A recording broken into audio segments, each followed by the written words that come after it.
itu ada TikTok ya. TikTok yang beredar menyatakan bahwa penyinggungan bilang nih, saya komunis, gitu kan. Itu beredar.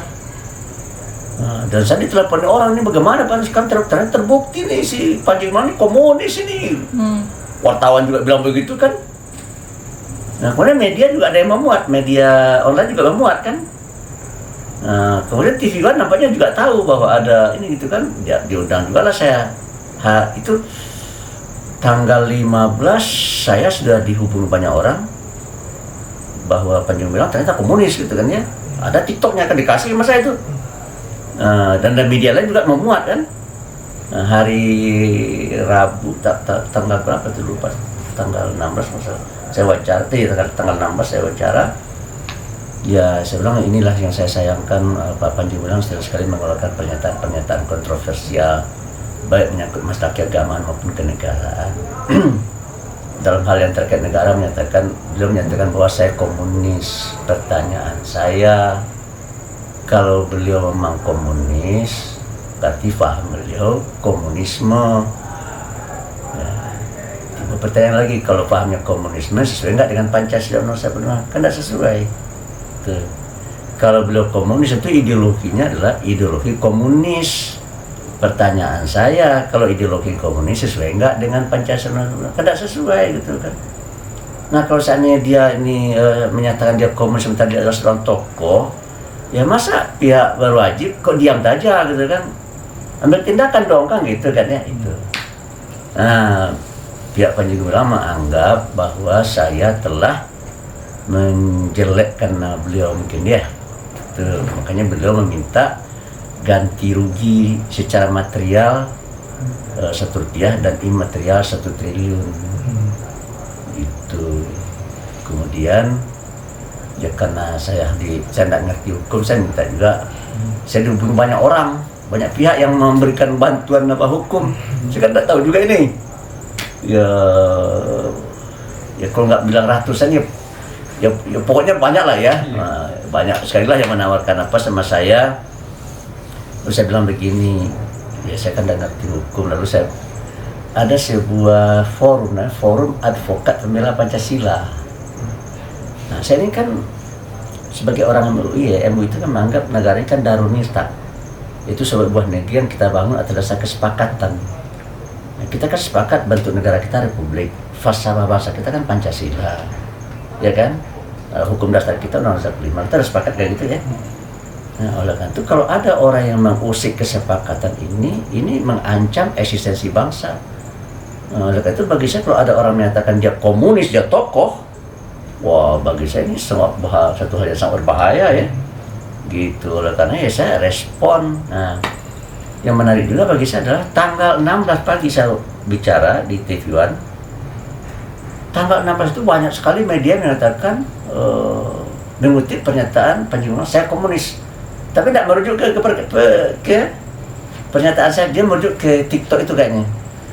Tanggal 17 juga banyak yang memuat tuh pernyataan Panji Gumilang bahwa saya komunis itu kan. Tanggal 18 banyak sekali media yang mengutip. Tapi tidak ada yang merujuk ke saya satupun. Timbul pertanyaan dari saya, belum menggugat saya ya. Pertanyaan saya, kenapa saya digugat? Kenapa tidak? Sepatutnya siapa yang digugat tuh? Ternyata itu kan TikTok itu kan potong-potongan. Potong-potongan tidak utuh ya. Jadi dipotong gitu kan. Nah, semestinya siapa yang digugat semestinya? TikTok. Yang mempublish TikTok kan semestinya ya. Itu yang mempublish TikTok itu yang dipersoalkan semestinya gitu ya. Tapi kan kenapa kok saya yang diapakan gitu ya? Bagi saya tidak masalah ya. Yang penting bagi saya tidak benci beliau, saya tidak marah pada beliau, itu kan hak konstitusi beliau ya. Saya harus hormati gitu. Dan bagi saya ya ya saya ingin negeri saya aman, tentram, damai gitu kan ya. Dan saya tidak mau, hanya saya juga ingin menyampaikan terima kasih kepada pihak kepolisian ya. Ya dengan ditangkapnya beliau dan diprosesnya beliau oleh pihak kepolisian, ya saya lihat masyarakat sudah mulai berbincang yang lain gitu ya, pada hal-hal yang positif ya. Sementara sebelum itu kan curigation itu ada curigation, curiga ya. Curiga kepada sini, curiga kepada sini. Tapi sekarang kan hilang kan? Kecurigaan kepada polisi pun juga hilang kan gitu ya. Dan saya melihat kalau diukur hari ini nih ya, apakah sudah percaya terhadap kepolisian? Pasti tinggi ya, pasti ratingnya tinggi, yakin saya. Ya. So sebelumnya tuh kalau seandainya saya belum diproses ya, ditanya pasti rendah. Pasti rendah sekali ratingnya gitu. Tapi begitu saya amatin beberapa pihak yang keras kepada pihak kepolisian pun, yang kritis juga juga memberikan apresiasi yang luar biasa ya. Kenapa? Karena dampak dari sikap tegas Kapolri ini telah membuat suasana menjadi kondusif. Dan suasana kondusif itu sangat merupakan prasyarat ya bagi bisanya bangsa kita untuk membangun. Tuh. Tapi kalau gaduh terus bagaimana membangun?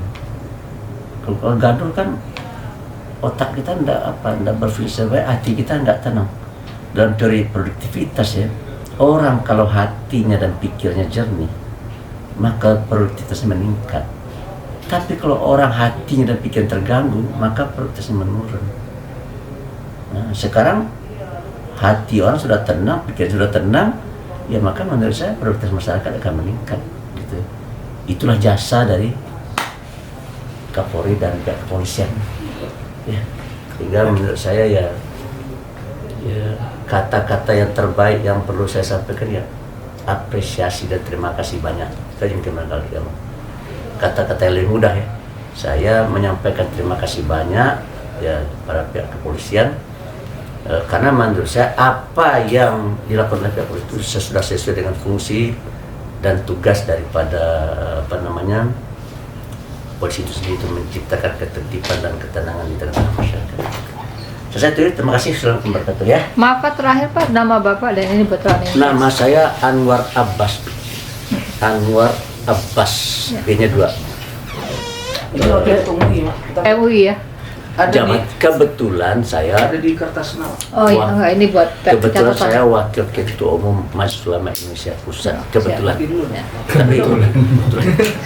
Makasih Pak. Iya, Bu. Bas. Terima kasih, Pak. Izin mic. Hah? Mic. Oh ya, ini ntar kebawa pulang ya. Terjadi lagi apa ini? Mengambil hak yang bukan hak kita ini kan? Ini masih bagus sekali ya.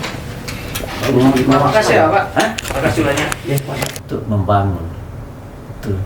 Tapi kalau gaduh terus bagaimana membangun? Kalau gaduh kan otak kita tidak berpikir baik, hati kita tidak tenang.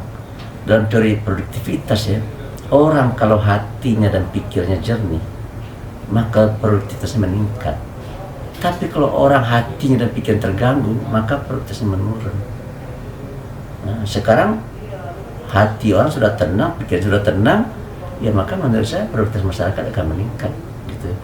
Itulah jasa dari Kapolri dan pihak kepolisian. Ya, sehingga menurut saya ya kata-kata yang terbaik yang perlu saya sampaikan ya apresiasi dan terima kasih banyak.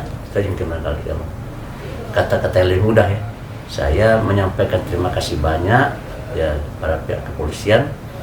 Karena menurut saya apa yang dilakukan oleh pihak kepolisian itu sudah sesuai dengan fungsi dan tugas daripada polisi itu sendiri, itu menciptakan ketertiban dan ketenangan di tengah-tengah masyarakat. Saya terima kasih, selamat memberkati ya.